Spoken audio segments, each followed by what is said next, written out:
ಮಾತರಂ ಮೇ ಮಾತರಿಶ್ವನ್ನ ಪಿತರತುಲಗುರೋ ಭ್ರಾತರಿಷ್ಟಾಪ್ತಬಂಧೋ ಸ್ವಾಮಿನ್ ಸರ್ವಾಂತರಾತ್ಮನ್ನ ಜರಜರಯಿತರ್ಜನ್ಮ ಮೃತ್ಯಾಮಯಾನಾಂ ಗೋವಿಂದೇ ದೇಹಿ ಭಕ್ತಿಂ ಭವತಿ ಚ ಭಗವನ್ ಊರ್ಜಿತಾಂ ನಿರ್ನಿಮಿತ್ತಾಂ ನಿರ್ವ್ಯಾಜಾಂ ನಿಶ್ಚಲಾಂ ತದ್ಗುಣಗಣಬೃಹತೀಂ ಶಾಶ್ವತೀಮಾಶುದೇವ ನಾರಾಯಣಂ ನಮಸ್ಕೃತ್ಯ ನರಂ ಚೈವ ನರೋತ್ತಮಂ ದೇವೀಂ ಸರಸ್ವತೀಂ ವ್ಯಾಸಂ ತತೋ ಜಯಮುದೀರಯೇ.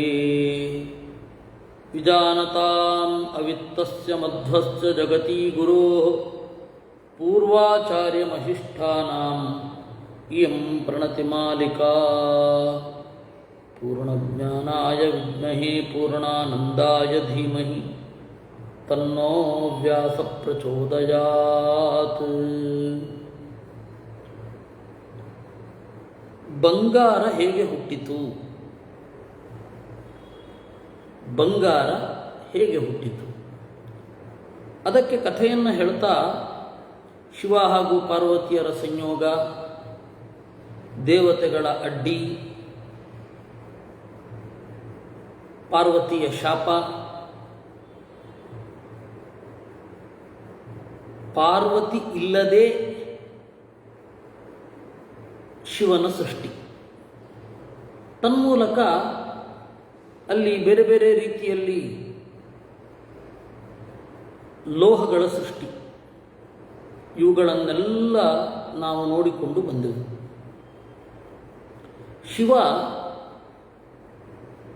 ತನ್ನ ಮೈಯಿಂದ ಹೊರಬಂದ ಅಗ್ನಿಗೋಳವನ್ನು ಅಗ್ನಿಯಲ್ಲಿ ಇಡುತ್ತಾನೆ. ಅಲ್ಲ, ಸ್ಕಂದನ ಹುಟ್ಟಿಗೆ ಶಿವನೂ ಕಾರಣ ಆದ, ಅಗ್ನಿಯೂ ಕಾರಣ ಆದ. ಪಾರ್ವತಿಯ ಶಾಪ ಇತ್ತಲ್ವಾ ಅಂದರೆ ಇಲ್ಲ, ಅಗ್ನಿ ಆ ಸಂದರ್ಭದಲ್ಲಿ ಇರಲಿಲ್ಲ. ಮತ್ತು ಎಲ್ಲಿ ಹೋಗಿದ್ದು? ಅಗ್ನಿ ಅಡಗಿಕೊಂಡಿದ್ದ. ಅವನನ್ನು ಹುಡುಕಲಿಕ್ಕೆ ಶುರು ಮಾಡಿದ್ರು ಎಲ್ಲ. ಆಗ ಹುಡುಕಲಿಕ್ಕೆ ಶುರು ಮಾಡುವಾಗ ಒಂದು ಮಂಡೂಕ ಕಪ್ಪೆ ಎಲ್ಲ ದೇವತೆಗಳಿಗೆ ಹೇಳಿತಂತೆ, ರಸಾತಾಳ ತಳೆ ದೇವಾ ವಸತ್ಯಗ್ನಿರಿತಿ ಪ್ರಭು ಸಂತಾಪಾದಿಹ ಸಂಪ್ರಾಪ್ತ ಪಾವಕ ಪ್ರಭವಾದಹಂ. ಎಲೈ ದೇವತೆಗಳೇ, ರಸಾತಳದಲ್ಲಿ ವಾಸ ಮಾಡ್ತಾ ಇದ್ದಾನೆ ಅಗ್ನಿದೇವ. ಅವನ ಶಾಖವನ್ನು ನನಗೆ ತಡಿಲಿಕ್ಕಾಗ್ತಾ ಇಲ್ಲ. ಅದಕ್ಕೆ ನಾನು ಮೇಲುಗಡೆ ಬಂದು ನಿಮಗೆಲ್ಲ ಹೇಳ್ತಾ ಇದ್ದೇನೆ. ಸಸಂಸುಪ್ತೋ ಜಲೇ ದೇವಾ ಭಗವಾನ್ ಹವ್ಯವಾಹನಃ ಅಪಸ್ಸಂಸೃಜ್ಯ ತೇಜೋಭಿಃ ತೇನ ಸಂತಾಪಿತಾ ವಯಂ.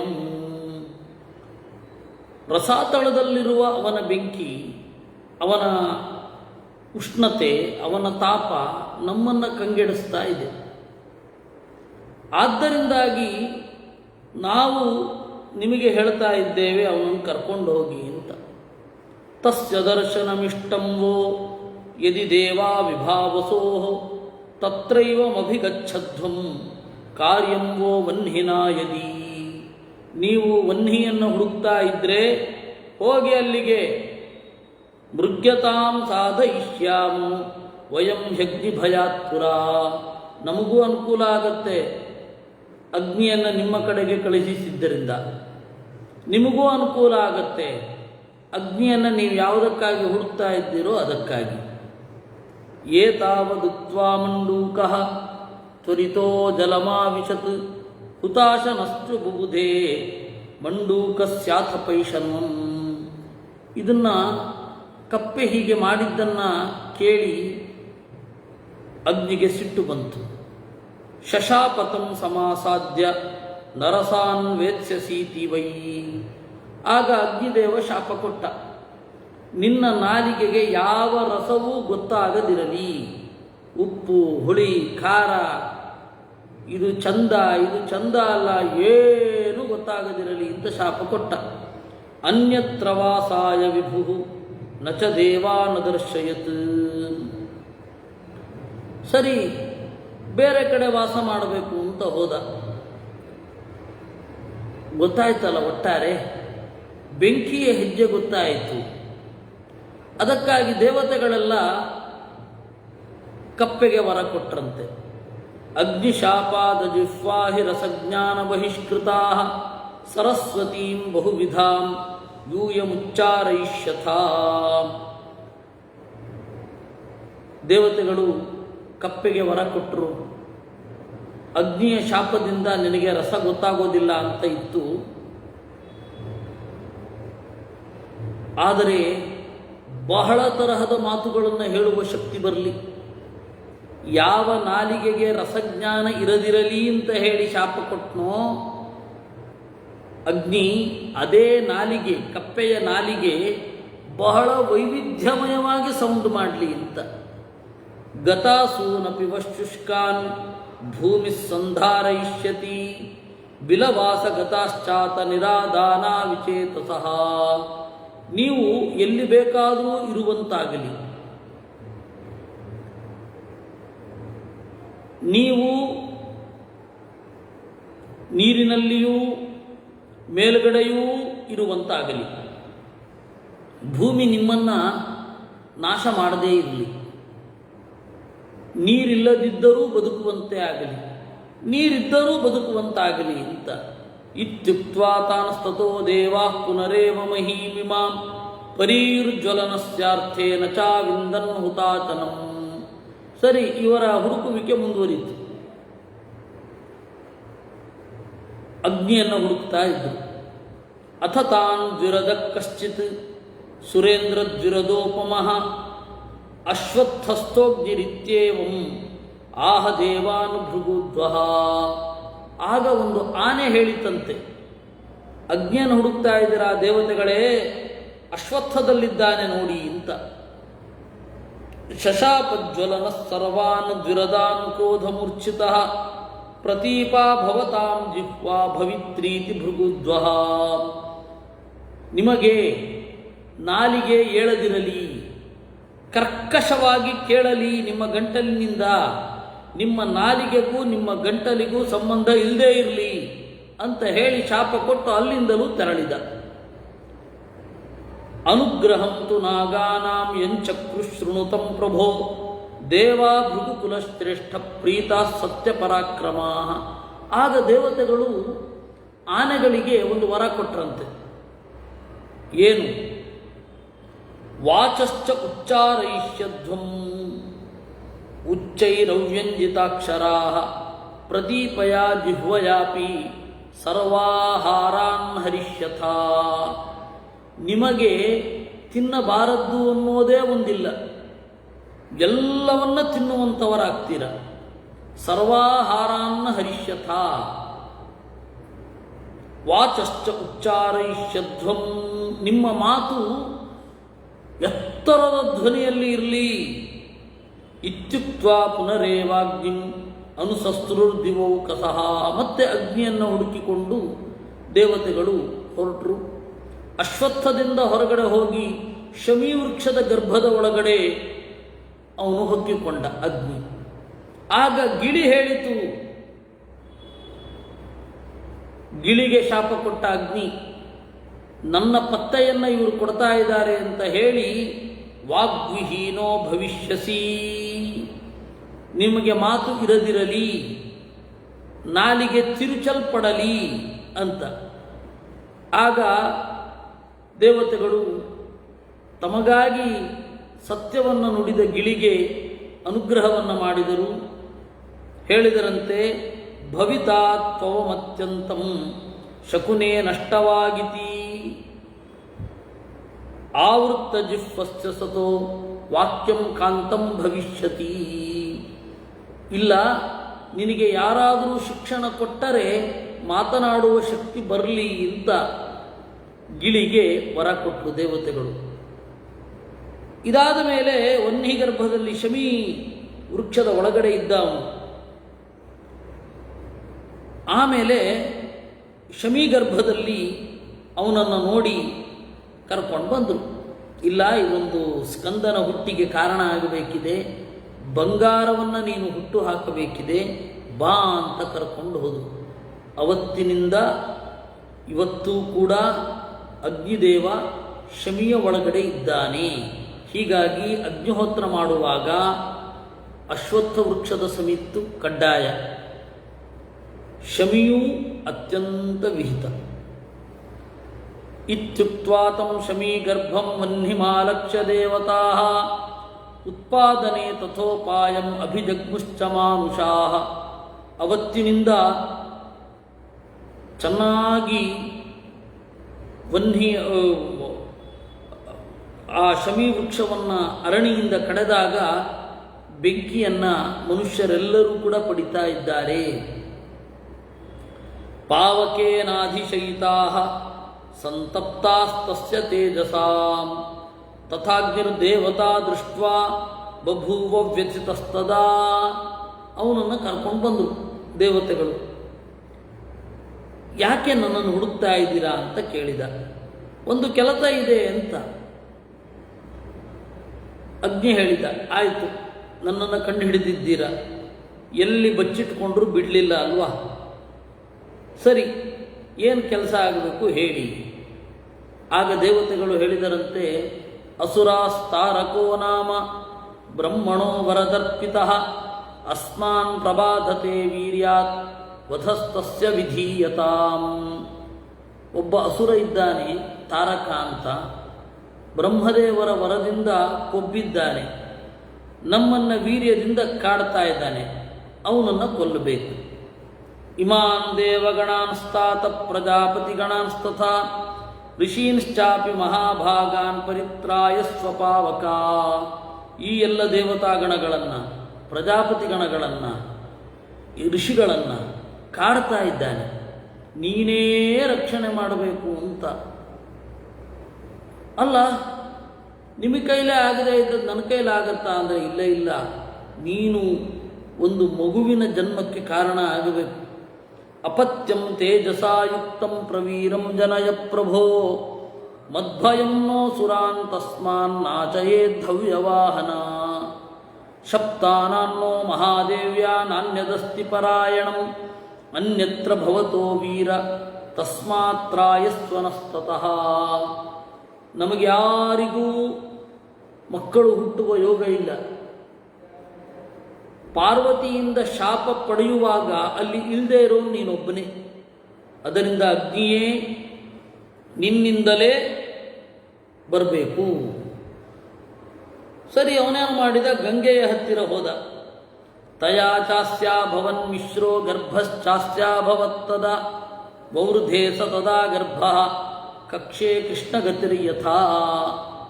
ಅಗ್ನಿದೇವ ಹೋಗಿ ಗಂಗೆಯ ಬಳಿಗೆ ನನಗೆ ಸಹಾಯ ಮಾಡಬೇಕು ಅಂತ ಹೇಳಿದ.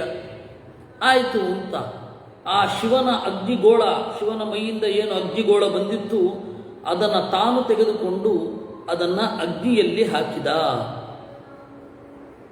ಆಗ ಗಂಗಾ ವಿಪ್ಲುತ ಲೋಚನ, ಗಂಗೆಗೂ ಕೂಡ ಕಷ್ಟ ಆಯಿತಂತೆ.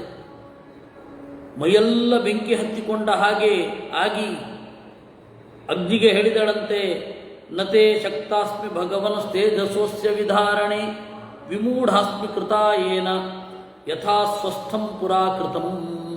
ನನಗೆ ಈ ಶಿವನ ಅಗ್ನಿಗೋಳವನ್ನು ಸಹಿಸಲಿಕ್ಕೆ ಆಗ್ತಾ ಇಲ್ಲ, ಮೈಯೆಲ್ಲ ಉರಿತಾ ಇದೆ, ಹೇಗಾದರೂ ಮಾಡಿ ಬಿಟ್ಬಿಡ್ತೇನೆ ಅಂತ ಹೇಳಿ ತಾಮುವಾಚ ತಥೋ ವಹ್ನಿಃ ಧಾರ್ಯತಾಂ ಧಾರ್ಯತಾಮಯಂ ಗರ್ಭೋ ಮತ್ತೆ ಜತಾಯುಕ್ತೋ ಮಹಾಗುಣಫಲೋದಯ. ಆಗ ಅಗ್ನಿದೇವ ಸಮಾಧಾನ ಹೇಳಿದ, ಬೇಡ ಬೇಡ ಬಿಡಬೇಡ, ಒಂದು ಸ್ವಲ್ಪ ಸಹಿಸಿಕೋ, ಇಡೀ ಭೂಮಿಯನ್ನು ಹೊರಲಿಕ್ಕೆ ನನ್ನ ಕೈಲಿ ಶಕ್ತಿ ಇದೆ, ಒಂದು ಸ್ವಲ್ಪ ತಡಿ ತಡಿ ಅಂತ ಹೇಳ್ತಾ ಇದ್ದಾಗ ತತ್ರೈವಾಂತರಧೀಯತಾ, ಅವಳು ಕಣ್ಮರೆಯಾದಳು. ಸಾ ವಹ್ನಿನಾ ವಾರ್ಯಮಾಣ ದೇವೈಶ್ಚಾಪಿ ಸರಿದ್ವರ ಸಮುತ್ಸರ್ಜತಂ ಗರ್ಭಂ ಮೇರೌ ಗಿರಿವರೇ ತದಾ. ಕಡೆಗೂ ಅವಳಿಗೆ ತಡಿಲಿಕ್ಕಾಗಲಿಲ್ಲ. ಆ ಅಗ್ನಿಗೋಳವನ್ನು ಒಂದು ಕಡೆ ಬಿಟ್ಬಿಟ್ರು, ಮುಖ್ಯವಾಗಿ ಮೇರು ಪರ್ವತದ ಮೇಲ್ಗಡೆ. ಆಗ ಪ್ರಧಾನವಾಗಿ ಅಲ್ಲಿ ಬಿತ್ತು. ಯಾವುದು? ಮೇರು ಪರ್ವತದ ಮೇಲ್ಗಡೆ ಶಿವನ ಮೈಯಿಂದ ಹೊರಬಂದ ಅಗ್ನಿಗೋಳ ಬಿತ್ತು. ಜಾತರೂಪಸ್ಥ ಗರ್ಭೋ ವೈ ತೇಜಸಾ ತ್ವಮಿವಾನಲ ಸುವರ್ಣೋ ವಿಮಲೋ ದೀಪ್ತ ಪರ್ವತಂ ಚಾವಭಾಸಯನ್. ಓ ಅಗ್ನಿಯೇ, ಇದು ನಿನ್ನ ತರಹನೇ ಇದೆ. ಜಾತ ರೂಪ, ನಿನ್ನ ರೂಪವೇ ಅವನಿಗೆ ಹುಟ್ಟಿಕೊಂಡಿದೆ. ಆದ್ದರಿಂದಾಗಿ ಬಂಗಾರವನ್ನು ಜಾತರೂಪ ಅಂತ ಕರೀತಾರೆ. ಪದ್ಮೋತ್ಪಲ ವಿಚಿತ್ರಾಣಾಂ ಹೃದಾನಾಮಿವ ಶೀತಲಃ ಗಂಧೋಸ್ಯ ಸಕದಂಬಾನಾಂ ತುಲ್ಯೋ ವೈ ತಪತಾಂಬರಾಂ. ಒಂದು ಹಂತದಲ್ಲಿ ಆ ಬಂಗಾರಕ್ಕೆ, ದೇವತೆಗಳ ಬಂಗಾರಕ್ಕೆ ಪರಿಮಳ ಕೂಡ ಇತ್ತಂತೆ. ಈಗ ಪರಿಮಳ ಇಲ್ಲ ವಾಸ್ತವವಾಗಿ, ಆದರೆ ಅವತ್ತಿನ ಕಾಲದಲ್ಲಿ ಪರಿಮಳವೂ ಇತ್ತು. ವಿಶೇಷತಃ ದೇವತೆಗಳ ಬಂಗಾರ ಬೇರೆ ತರಹ, ಮನುಷ್ಯರ ಬಂಗಾರ ಬೇರೆ ತರಹ. ದೇವತೆಗಳ ಬಂಗಾರವನ್ನು ಜಾಂಬೂನದ ಅಂತ ಕರೀತಾರೆ, ಮನುಷ್ಯರ ಬಂಗಾರವನ್ನು ಸುವರ್ಣ. ಸುವರ್ಣ ಅಂದರೆ ಒಳ್ಳೆಯ ಬಣ್ಣ ಅಂತ. ದೇವತೆಗಳ ಬಂಗಾರಕ್ಕೆ ನಿಜವಾಗಿಯೂ ಹಿರಣ್ಯ ಅಂತ ಕರೀತಾರೆ. ಯಾಕೆ ಅಂದರೆ ಅದೊಂದು ಸುಖವನ್ನು ನೀಡುತ್ತೆ. ಆ ಸುಖವನ್ನು ನೀಡೋದರಿಂದಾಗಿ ಬಂಗಾರಕ್ಕೆ ಹಿರಣ್ಯ ಅಂತ ಕರೀತಾರೆ. ನಮ್ಮ ಬಂಗಾರ ಸುಖವನ್ನೇನು ನೀಡೋದಿಲ್ಲ, ಆದರೆ ನಾವು ಪರ್ಯಾಯ ಪದದಲ್ಲಿ ಅದನ್ನು ಕರೆಯೋದೇನು ತಪ್ಪಲಿಲ್ಲ. ಅದರಿಂದಾಗಿ ಬಂಗಾರಕ್ಕೆ ಒಂದು ಪರಿಮಳ ಇತ್ತಂತೆ ದೇವತೆಗಳು ಮೊದಲು ಪಡೆದಾಗ. ಪರ್ಯಧಾವದ್ಧಿ ಶೈಲಾಂಶ್ಚ ನದಿ ಪ್ರಸ್ರವಣಾನಿ ಚ ವ್ಯದೀಪಯತ್ತೇಜಸಾ ಚ ತ್ರೈಲೋಕ್ಯಂ ಸಚರಾಚರಂ. ಆ ಒಂದು ಮೇರು ಪರ್ವತದಲ್ಲಿ ಹಾಕಿದ ಅಗ್ನಿಗೋಳ ಕ್ರಮೇಣ ಎಲ್ಲ ಬೆಟ್ಟಗಳನ್ನು ಆವರಿಸಿತು. ನಮ್ಮ ಕನಕಗಿರಿ ರಮಾ ಅವರ ಪ್ರಶ್ನೆ, ಪಾರ್ವತಿಯ ಶಾಪ ಅಗ್ನಿಗೆ ತಟ್ಟುವುದಿಲ್ಲವೇ? ಅವತ್ತು ತಟ್ಟಲಿಲ್ಲ, ಸಂಕಲ್ಪವೇ ಇದೆಲ್ಲ. ದೇವತೆಗಳಿಗೆ ಏನು ಮಾಡಿದ್ರೂ ಮಕ್ಕಳು ವಾರಸುದಾರರಿಲ್ಲ. ಆದರೆ ಪಾರ್ವತಿಯ ಶಾಪ ಜನರಿಗೆ ಜ್ಞಾಪಿಸಿತಷ್ಟೇ ವಿನಃ ಹೊಸದಾಗಿ ಅವ್ರಿಗೇನು ಆಪತ್ತು ಏನು ಬರಲಿಲ್ಲ. ಇದೊಂದು ಮಾನುಷ ರೀತಿಯ ವಿಡಂಬನೆ ಅಷ್ಟೇ. ಈ ರೀತಿ ದಿವ್ಯಂ ಶರವಣಂ ಪ್ರಾಪ್ಯ ವವೃತೇದ್ಭುತ ದರ್ಶನ, ಅದರ ಪ್ರಧಾನ ಭಾಗ ಏನಾಯಿತು? ಸ್ಕಂದಾದ. ಅದರ ಅಪ್ರಧಾನ ಭಾಗಗಳು ಬಂಗಾರ, ಬೆಳ್ಳಿ ಮೊದಲಾದ ಎಲ್ಲ ಪದಾರ್ಥಗಳಾದವು. ಏವಂ ಸುವರ್ಣಮುತ್ಪನ್ನಂ ಅಪತ್ಯಂ ಜಾತವೇದತಃ ಪವಿತ್ರಂಚ ಪವಿತ್ರಾಣಾಂ ಮಂಗಲಾನಾಂಚ ಮಂಗಲಂ. ಹೀಗೆ ಬಂಗಾರ ಅನ್ನುವುದು ಹುಟ್ಟಿತು, ಅದು ಅತ್ಯಂತ ಪವಿತ್ರ. ಯತ್ಸುವರ್ಣಂ ಸ ಭಗವಾನ್ ಅಗ್ನಿರೀಶ ಪ್ರಜಾಪತಿ ಪವಿತ್ರಾಣಾಂ ಪವಿತ್ರಂ ಹಿ ಕನಕಂ ದ್ವಿಜಸತ್ತಮಾಂ. ಬಂಗಾರ ಅಂತನ್ನುವುದು ಬೇರೆ ಯಾವುದೂ ಅಲ್ಲ, ಸಾಕ್ಷಾತ್ ಅಗ್ನಿ. ಅಂದರೆ ಅಗ್ನಿಯ ಸನ್ನಿಧಾನ ಇರುತ್ತೆ ಅಂತ. ರತ್ನಗಳಲ್ಲಿ ಉತ್ತಮ, ಭೂಷಣಗಳಿಗೆ ಅತ್ಯಂತ ಉಪಯೋಗ, ಆಭರಣಗಳಿಗೆ. ಏತೇನ ಕರ್ಮಣ ಲೋಕೆ ತಥೋಗ್ನಿ ಪರಿಗೀಯತೆ ಹಿರಣ್ಯರೇತ ಇತಿ ವೈ ಋಷಿಭಿರ್ವಿಬುಧೈಸ್ತಥಾ. ಅದರಿಂದ ಅಗ್ನಿಗೆ ಒಂದು ಹೆಸರು ಹಿರಣ್ಯರೇತ ಅಂತ. ಯಾರ ಬಂಗಾರ ಅನ್ನೋದು ಯಾರ ಪ್ರಾಡಕ್ಟೋ ಅವನೇ ಅಗ್ನಿ. ಅದರಿಂದಾಗಿ ಹಿರಣ್ಯರೇತಸ್ ಅಂತ ಕರೀತಾರೆ, ಸ್ವರ್ಣರೇತಃ ಅಂತ ಕರೀತಾರೆ. ಈ ಹಿನ್ನೆಲೆಯಲ್ಲಿ ಬಂಗಾರ ಅನ್ನೋದು ಅತ್ಯಂತ ಪವಿತ್ರ. ಎಲ್ಲ ಯಜ್ಞಾಂಗಗಳಿಗೆ ಎಲ್ಲಕ್ಕೂ ಕೂಡ ಇದು ಬೇಕು. ಯಜ್ಞಂ ಪಶುಪತೆ ಪ್ರೀತಾ ವರುಣಸ್ಯ ಮಹಾತ್ಮನಃ ಸ್ವಯಂಭು ವಸ್ತುತಾ ದೃಷ್ಟ್ವಾ ರೇತಸಸ್ತಮಪತದ್ಭುವಿ ತಸ್ಯ ಶುಕ್ಲಸ್ಯ ನಿಶ್ಯಂದಾತ್ ಪಾಂಸೂನ್ ಸಂಗೃಹ್ಯ ಭೂಮಿತಃ ಪ್ರಾಸ್ಯತ್ ಪೂಷಾಕರಾಭ್ಯಾಂ ವೈ ತಸ್ಮಿನ್ನೇವ ಹುತಾಶನೇ. ಈ ರೀತಿ ಬಂಗಾರ ಅಂತನ್ನುವುದು ಹುಟ್ಟಿ ಎಲ್ಲ ಯಜ್ಞಾದಿಗಳಿಗೆ ಪ್ರಯೋಜಕ ಆಯಿತು.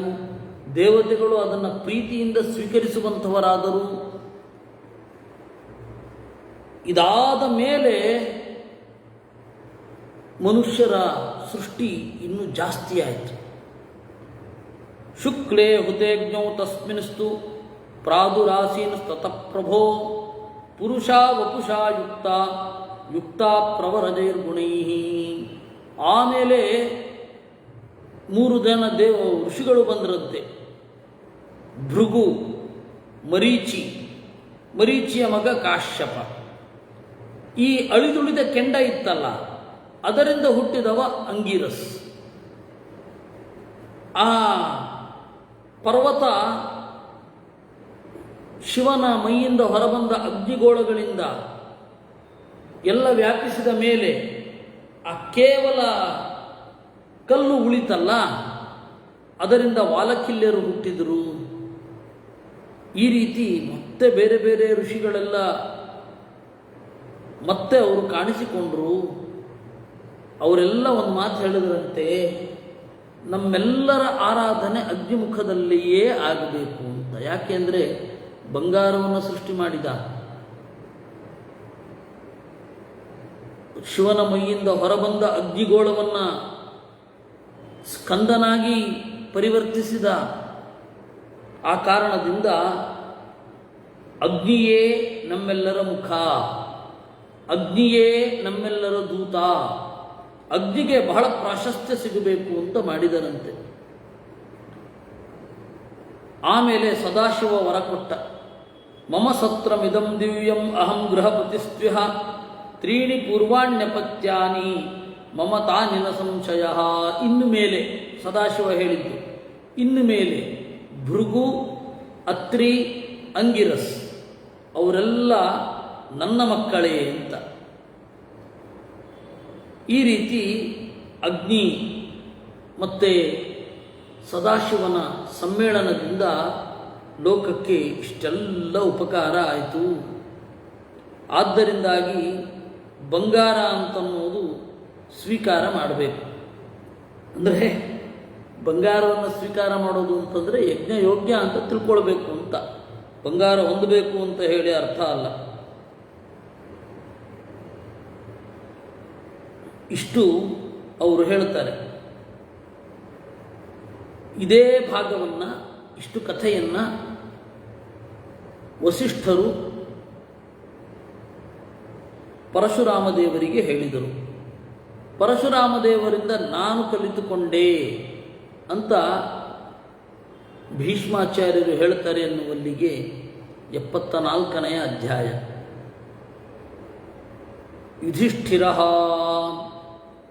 ಉಕ್ತಾ ಪಿತಾಮಹೇನೇಹ ಸುವರ್ಣಸ್ಯ ವಿಧಾನತಃ ವಿಸ್ತರೇಣ ಪ್ರದಾನೇಶು ಯೇ ಗುಣಶ್ರುತಿಲಕ್ಷಣಾ. ಯುಧಿಷ್ಠಿರ ಹೇಳ್ತಾನೆ, ಪೂಜ್ಯರೇ, ಪಿತಾಮಹೇನ ಉಕ್ತಾಹ, ಬ್ರಹ್ಮದೇವರು ಹೇಳಿದರು ಬಂಗಾರ ಹೇಗೆ ಹುಟ್ಟಿತು ಅಂತ. ನೀವು ಅದನ್ನು ನನ್ನ ತನಕ ತಲುಪಿಸಿದ್ರಿ ಸರಿ, ಆದರೆ ಒಂದು ಕಥೆಯ ಲಿಂಕು ಸಿಕ್ಕಿತು, ಅದನ್ನು ಮುಂದುವರಿಸಿ ಹೇಳಬೇಕು ಅಂತ ಕೇಳ್ಕೊತೇನೆ. ಯಾವುದು? ತಾರಕ ಸಾಯಲಿಕ್ಕೆ ಸ್ಕಂದನ ಕಾರಣ. ಸ್ಕಂದ ಹುಟ್ಟಿದ್ರೆ ತಾರಕ ಸಾಯ್ತಾನೆ ಅಂತಂದ್ರಿ, ಅದ್ರ ಬಗ್ಗೆ ಹೇಳಲೇ ಇಲ್ಲ. ನಚ ತಸ್ಯೇಹ ತೇ ಮೃತ್ಯು ವಿಸ್ತರೇಣ ಪ್ರಕೀರ್ತಿತಃ ಏತದಿಚ್ಛಾಮ್ಯಹಂ ಶ್ರೋತುಂ ತ್ವತ್ತ ಕುರುಕುಲೋದ್ವಹ.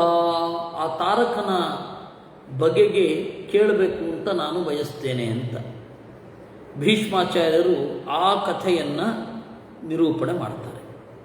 ವಿಪನ್ನ ಕೃತ್ಯ ರಾಜೇಂದ್ರ ದೇವತಾ ಋಷಯಸ್ತಥಾ ಕೃತ್ತಿಕಾಶ್ಚೋದಯಾಮಾಸು ಅಪತ್ಯಭರಣಾಯ ವೈ.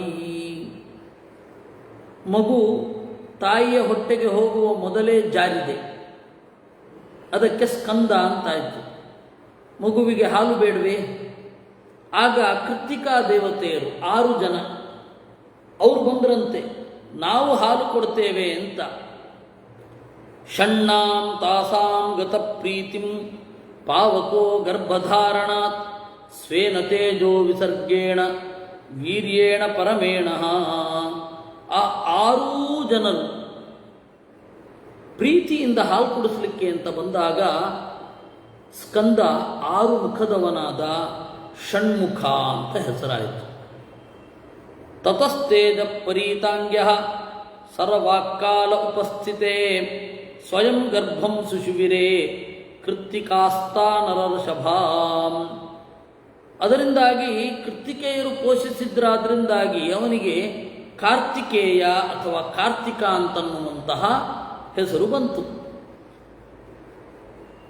ಅಭವತ್ ಕಾರ್ತಿಕೇಯ ಸಹ ತ್ರೈಲೋಕ್ಯೇ ಸಚರಾಚರೆ ಸ್ಕನ್ನತ್ವಾತ್ ಸ್ಕಂದತಾ ಚಾಪಿ ಗುಹಾವಾಸಾತ್ ಗುಹೋಭವತ್. ಆ ಹಾಲು ಕುಡಿಸಿದ್ದು ಒಂದು ಗುಹೆಯಲ್ಲಿ, ಅದರಿಂದಾಗಿ ಅವನಿಗೆ ಗುಹಾ ಅಂತ ಹೆಸರು ಬಂತಂತೆ. ತಥೋ ದೇವಾಸ್ತ್ರಯಸ್ತ್ರಿಂಶದೃಶಯಶ್ಚ ಮಹೇಶ್ವರ ತತ್ರ ಧಾತಾ ಚ ವಿಷ್ಣುಶ್ಚ ಯಮ ಪೂಷಾರ್ಯಮಾ ಭಗಃ. ಆಮೇಲೆ 12 ಜನ ಆದಿತ್ಯರು, ಧಾತ, ವಿಷ್ಣು, ಅರ್ಕ, ಪೂಷ, ಅರ್ಯಮ, ಭಗ, ಅಂಶ, ಮಿತ್ರ, ಸವಿತಾ, ಸಾಧ್ಯರು, ವಸುಗಳು, ವಾಸವ, ಅಶ್ವಿದೇವತೆಗಳು, ಅಬ್ದೇವತೆಗಳು, ವಾಯುದೇವ, ಭೂದೇವಿ, ಚಂದ್ರ, ನಕ್ಷತ್ರ, ಗ್ರಹ ಈ ಎಲ್ಲರೂ ಕೂಡ ಸ್ತೋತ್ರ ಮಾಡಿದರಂತೆ. ಯಾರನ್ನ? ಸ್ಕಂದನನ್ನ. ಷಡಾನನಂ ಕುಮಾರಂತಂ ದ್ವಿಷಟ್ಕಾಕ್ಷಂ ದ್ವಿಜಪ್ರಿಯಂ ಪೀನಾಂಸಂ ದ್ವಾದಶಭುಜಂ ಪಾವಕಾದಿತ್ಯವರ್ಚಸಂ.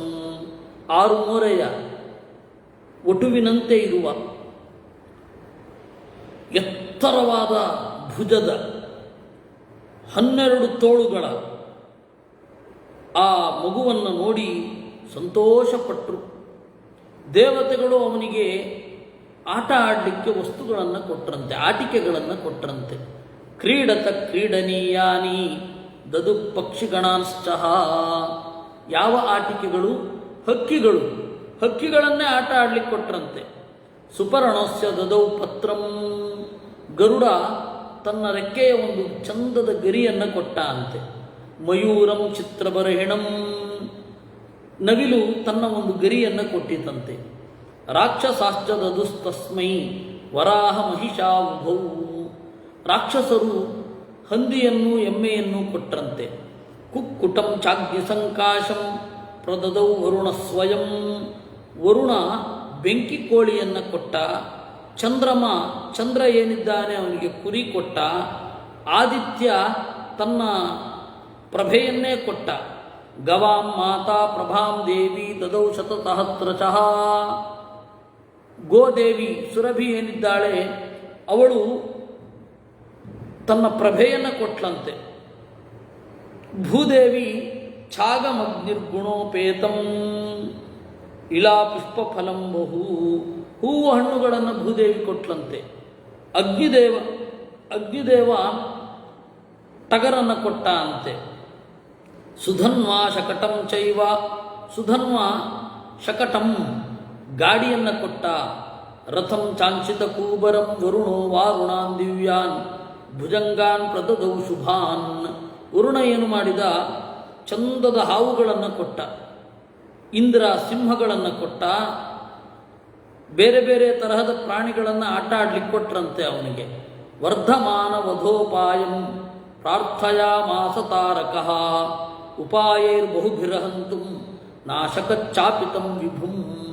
ಯಾವಾಗ ಇದು ತಾರಕನಿಗೆ ಗೊತ್ತಾಯಿತು, ಅವನೇನು ಮಾಡಿದ? ಮಗು ಚಿಕ್ಕವನಿರಬೇಕಾದ್ರೇ ಕೊಂದು ಬಿಡಬೇಕು ಅಂತ ಹೇಳಿ ಬೇರೆ ಬೇರೆ ರೀತಿಯಿಂದ ಕೊಲ್ಲಲಿಕ್ಕೆ ಹೋದ. ಅವನಿಗೆ ಕೊಲ್ಲಲಿಕ್ಕಾಗಲಿಲ್ಲ. ಸೈನಾಪತ್ಯೇನ ತಂ ದೇವಾ ಪೂಜಯಿತ್ವಾನ್ವಪಾಲಯನ್. ಇತ್ತ ಅವನು ಸ್ವಲ್ಪ ಬೆಳೆದ ಮೇಲೆ ದೇವತೆಗಳು ಅವನಿಗೆ ಸೇನಾಧಿಪತಿಯನ್ನಾಗಿ ಮಾಡಿದರು. ದೇವಸೇನಾಪತಿ. ತೇನ ಸ್ಮ ತತ್ಕುಮಾರೇಣ ಕ್ರೀಡತಾ ನಿಹತೆ ಸುರೇ ಸುರೇಂದ್ರ ಸ್ಥಾಪಿತೋ ರಾಜ್ಯೇ ದೇವಾನಾಂ ಪುನರೀಶ್ವರ. ಅವನೇನು ಮಾಡಿದ? ತಾರಕನನ್ನು ಕೊಂದು ಇಂದ್ರನನ್ನು ಮರಳಿ ಇಂದ್ರನನ್ನಾಗಿಸಿದ. ಈಶೋ ಗೋಪ್ತಾ ಚ ದೇವಾನಾಂ ಪ್ರಿಯಕೃಚ್ಛಂಕರಸ್ಯ ಚ ಹಿರಣ್ಯಮೂರ್ತಿರ್ಭಗವಾನ್ ತೇಷಾಮೇವ ತು ಪಾವಕಿ. ಹೀಗೆ ಅವನು ಪಾವಕಿ ಅಂತಾದ. ಹಿರಣ್ಯಮೂರ್ತಿ ಅಂತ ಕರೀತಾರೆ, ಕಾರ್ತಿಕ ಅಂತ ಕರೀತಾರೆ, ಷಣ್ಮುಖ ಅಂತ ಕರೀತಾರೆ. ಏವಂ ರಾಮಾಯ ಕೌರವ್ಯ ವಸಿಷ್ಠೋ ಕಥಯತ್ಪುರ ತಸ್ಮಾತ್ ಸುವರ್ಣದಾನಾಯ ಪ್ರಯತಸ್ವ ಯುಧಿಷ್ಠಿರ. ಅದರಿಂದಾಗಿ ನೀನು ಚೆನ್ನಾಗಿ ಬಂಗಾರವನ್ನು ದಾನ ಮಾಡಬೇಕು ಅಂತ ಭೀಷ್ಮಾಚಾರ್ಯರು ಹೇಳಿದರು ಅನ್ನುವಲ್ಲಿಗೆ 75ನೆಯ ಅಧ್ಯಾಯದ ಮುಗಿತಾಯ. ಆಮೇಲೆ ಶ್ರಾದ್ದ ವಿಧಿಯನ್ನು ಹೇಳು ಅಂತ ಹೇಳ್ತಾರೆ. ಆಗ ಭೀಷ್ಮಾಚಾರ್ಯರು ಶ್ರಾದ್ದ ವಿಧಿಯನ್ನು ಹೇಳ್ತಾರೆ. ಎಲ್ಲರಿಗೂ ಶ್ರಾದ್ದ ವಿಹಿತ. ದೇವತೆಗಳು, ಅಸುರರು, ಮನುಷ್ಯರು, ಗಂಧರ್ವರು, ನಾಗರು, ರಾಕ್ಷಸರು, ಪಿಶಾಚರು, ಕಿನ್ನರರು ಎಲ್ಲರೂ ಕೂಡ ಪಿತೃದೇವತೆಗಳನ್ನು ಆರಾಧನೆ ಮಾಡಬೇಕು. ಅವರವರಿಗೆ ಪಿತೃಗಣಗಳು, ಪಿತೃದೇವತೆಗಳು ಬೇರೆ, ನಮಗೆ ಬೇರೆ. ಅವರವರಿಗೆ ವಿಹಿತವಾದವರನ್ನು ಮಾಡಲೇಬೇಕು. ಪಿತೃಯಜ್ಞವನ್ನು ಮಾಡಿ ಚೆನ್ನಾಗಿ ಅನುಗ್ರಹವನ್ನು ಸಂಪಾದನೆ ಮಾಡಬೇಕು. ಆ ಪಿತೃಯಜ್ಞ ಅಂತನ್ನೋದು ಯಾವಾಗಲೂ ಮಾಡಬಹುದಾದದ್ದು. ಇಂಥ ಸಮಯದಲ್ಲಿ ಮಾಡಬಾರದು, ಇಂಥ ಸಮಯದಲ್ಲಿ ಮಾಡಬೇಕು ಅಂತ ಹೇಳಿ ಅಲ್ಲ. ಪ್ರತಿ ದಿವಸ ಬೇಕಂದರೆ ಶ್ರಾದ್ದ ಮಾಡಬಹುದು, ಏಕಾದಶಿ ಬಿಟ್ಟು.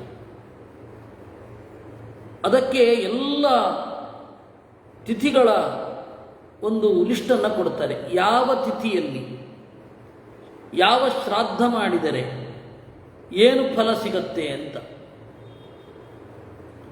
ದ್ವಿತೀಯ ತಿಥಿಯಲ್ಲಿ ಮಾಡಿದ್ರೆ ಏನು ಫಲ? ಇಲ್ಲಿ ಏಕಾದಶಿ ತಿಥಿ ಮಾಡಬಹುದು ಅಂತನ್ನುವ ಧ್ವನಿ ಇದೆ. ರೂಪ್ಯಭಾಗಿ ಭವೇನ್ಮರ್ತ್ಯ ಕುರ್ವನ್ ಏಕಾದಶಿ ನೃಪ ಬ್ರಹ್ಮವರ್ಚಸ್ವಿನ ಪುತ್ರ ಜಾಯಂತೆ ಚಾತ್ಮವೇಶ್ಮನಿ. ಏಕಾದಶಿ ಶ್ರಾದ್ದ ಮಾಡಿದ್ರೆ ಉಂಟಲ್ಲ, ಬ್ರಹ್ಮವರ್ಚಸ್ಸಿರೋ ಮಕ್ಕಳು ಹುಟ್ಟುತ್ತಾರೆ ಅಂತ ಮಾಡಿಬಿಡೋದೆ. ಓಹೋ, ಕಾಮ್ಯ ಕರ್ಮ ಫಲಕ್ಕಾಗಿ ಇದು ಹೇಳಿದ್ದು ಅಂತ ಮಧ್ವಾಚಾರ್ಯರು ಕೃಷ್ಣಾವೃತ ಮಹಾರಣವದಲ್ಲಿ ಹೇಳಿದ್ದಾರೆ. ಅದರಿಂದಾಗಿ ಏಕಾದಶಿ ಶ್ರಾದ್ದ ಮಾಡಲಿಕ್ಕಿಲ್ಲ. ಆಯಿತಾ? ನಾವು ದೇವರ ಪ್ರೀತಿಗಾಗಿ ಏಕಾದಶಿ ಮಾಡಬೇಕು ಅಂತ ಇಟ್ಕೊಂಡ್ರೆ ಆ ಏಕಾದಶಿ ಯಾವ ಒಂದು ಶ್ರಾದ್ದಾದಿಗಳನ್ನು ಮಾಡಬಾರದು. ಅವಶ್ಯಂತು ಯುವಾನೋಸ್ಯ ಪ್ರಮೀಯಂತೆ ನರಾಗೃಹೇ. ಈ ಶ್ರಾದ್ದ ಕರ್ಮಗಳಿಂದ ಯುವಕರು ಸಾಯುವುದಿಲ್ಲ. ಮುದುಕರಾಗಿ ಪೂರ್ಣವಾಗಿ ಆಯುಷ್ಯವನ್ನು ಮುಗಿಸಿಯೇ ಸಾಯ್ತಾರೆ. ಪ್ರೇತ ಬಾಧೆ ಇರೋದಿಲ್ಲ. ಚತುರ್ದಶಿಯನ್ನು ಬಿಡ್ರಿ, ಉಳಿದ ಏಕಾದಶಿಯನ್ನು ಬಿಡ್ರಿ, ಉಳಿದ ಎಲ್ಲ ರೀತಿಯಲ್ಲಿ ಶ್ರಾದ್ದವನ್ನು ಮಾಡಿ ಅಂತ ಹೇಳ್ತಾರೆ. ನಾರ್ಮಲ್ ಶ್ರಾದ್ದವೇ. ಈ ರೀತಿ 76ನೆಯ ಅಧ್ಯಾಯ ಮುಗಿಯುತ್ತೆ. ಇನ್ನು ಯಾವ ಯಾವ ನಕ್ಷತ್ರದಲ್ಲಿ ಶ್ರಾದ್ದ ಮಾಡಬೇಕು, ಯಾವ ನಕ್ಷತ್ರದಲ್ಲಿ ಶ್ರಾದ್ದ ಮಾಡಿದ್ರೆ ಏನು ಫಲ ಅಂತ, ಇದೆಲ್ಲ ಸಕಾಮ ಶ್ರಾದ್ದದ ಫಲಗಳನ್ನು ಹೇಳ್ತಾ ಇರೋದು 77. ಇನ್ನು 78ನೆಯ ಅಧ್ಯಾಯದಲ್ಲಿ ಯಾವ ಬ್ರಾಹ್ಮಣರನ್ನು ಕರಿಬೇಕು, ಯಾವ ಬ್ರಾಹ್ಮಣರನ್ನು ಕರಿಬಾರದು ಅಂತ ಹೇಳಿ ಇದೆ. ಅದರಿಂದಾಗಿ ನಾವು ಇವತ್ತು ಆ ಜನರನ್ನು ಹುಡ್ಕೊಳ್ಳೋ ಬದಲು ನಾವೇನು ಮಾಡಿದ್ದೇವೆ, ಕೇವಲ ಚತುರ್ದಶಿ ಯಾಕೆ ಬಿಡಬೇಕು ಅಂತ ಕಾಮ್ಯಕರ್ಮದಲ್ಲಿ ಶ್ರಾದ್ದ ಮಾಡುವವರಿಗೆ, ಏನೋ ಒಂದು ಬಯಕೆ ಇಟ್ಟುಕೊಂಡು ಶ್ರಾದ್ದ ಮಾಡುವವರಿಗೆ ಮಾತ್ರ ಆ ನಿಷೇಧ ಇರೋದು. ಒಬ್ಬರು ಸತ್ತಿದ್ದೇ ಚತುರ್ದಶಿ ಆದರೆ ಮಾಡಲಿಕ್ಕೇನಂತೆ, ಮಾಡಲೇಬೇಕಾಗತ್ತೆ. ಅದರಿಂದ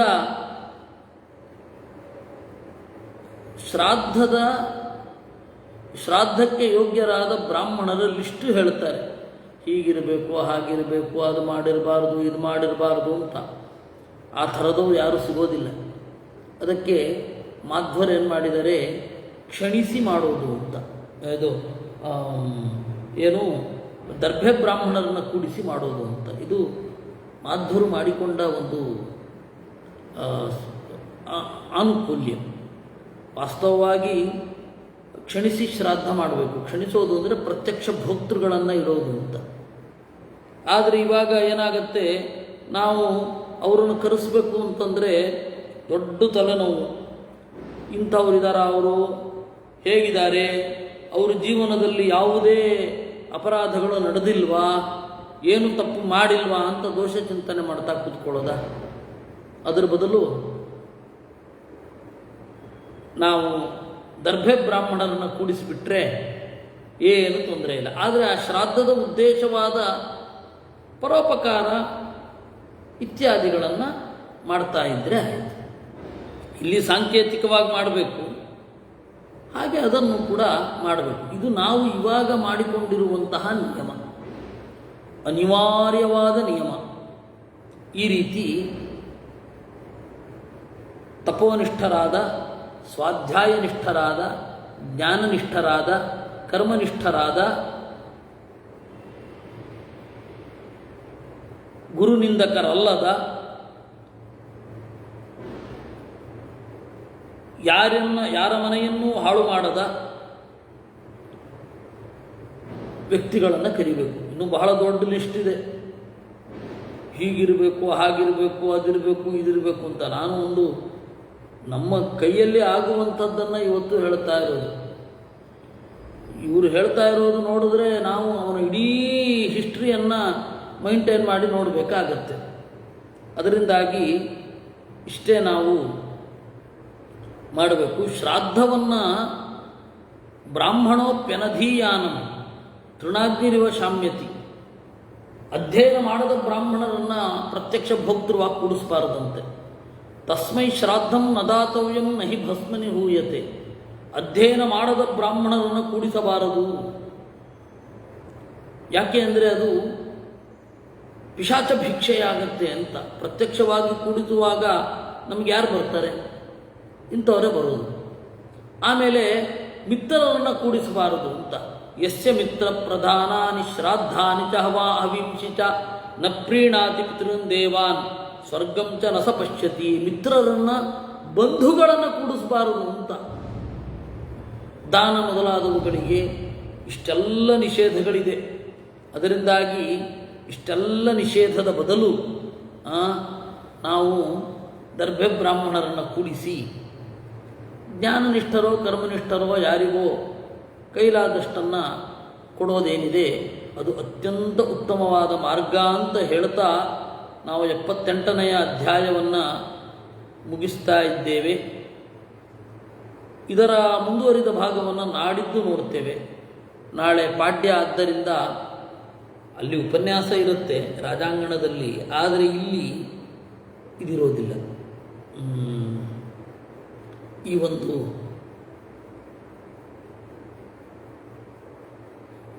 ಮಹಾಭಾರತದ ಚಿಂತನೆ ಇರೋದಿಲ್ಲ. ನಾಳೆ ಯಾವ ಪಾಠವನ್ನು ಇಟ್ಕೊಂಡಿಲ್ಲ ಎಕ್ಸೆಪ್ಟ್ ಅದು ಒಂದನ್ನು ಬಿಟ್ಟು. ಅದರಿಂದಾಗಿ ಈ ಒಂದು ಮುಂದಿನ ಭಾಗವನ್ನು ನಾವು ಮತ್ತೆ ನೋಡುವ ಅಂತ ಹೇಳ್ತಾ ಇವತ್ತಿನ ಚಿಂತನೆಯನ್ನು ದೇವರಲ್ಲಿ ಅರ್ಪಣೆ ಮಾಡೋಣ. ನಾಡಿದ್ದು ಮತ್ತೆ ಸೇರೋಣ.